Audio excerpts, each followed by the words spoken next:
close to Frankfurt, and it's about 30 minutes from there to the Rheingau, the region we're sitting in right now. It's really an excellent place to find out what the real Germany is like in the 21st century, and some of the world's best Riesling is grown here in the Rheingau. People all over the world like to think in stereotypes, and the stereotype of the Germans has long been that they make wonderful cars. How could they make something aesthetic like wine? They don't have any sense of humor. How could they possibly enjoy life? It's all sausage and beer and serious faces. Of course, this has absolutely nothing to do with reality whatsoever. The Rheingau is special for Riesling because you've got a near perfect fit of the grape variety, Riesling, and the climate. That's what the basis for all the world's great wines is. The typical aromas of a Rheingau Riesling like this is peach, white peach or yellow peach. And this one next to me, I haven't tasted it yet, but I'm expecting not only the white peach, but also some spring blossoms like outside there.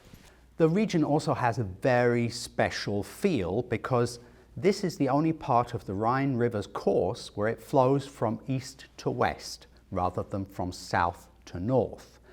And the vineyards of the Rheingau are sandwiched between the bank of the Rhine and the Taunus Hills, which are behind us here. Why is the Rheingau a UNESCO World Heritage Site? Because it's crawling with history.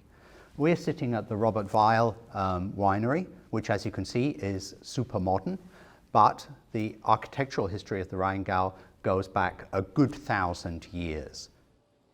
Each of the wine-growing towns and villages of the Rheingau has its own wine festival, and those are great fun. A lot of wine growers do open days. You can go along, you can see their facility, you can see the cellar. Perhaps more important to mention is the Rheingau Musik Festival. That's a classical and jazz festival which runs through much of the summer. There's some great concerts there, and some of them in stunning locations like Schloss Johannesburg. It was not far from here that I had my first encounter with wine made from the Riesling grape, and I was a language exchange student. And when I arrived, the father showed me around, and we ended in the kitchen. He opened the refrigerator and he said a magical word. Selbstbedienung, self-service, and the fridge was packed with wine and beer. And some of that wine was Riesling, and that's what tasted best to me. That smells wonderful. White peach, lemon, some herbs and blossoms. Spring. Cheers.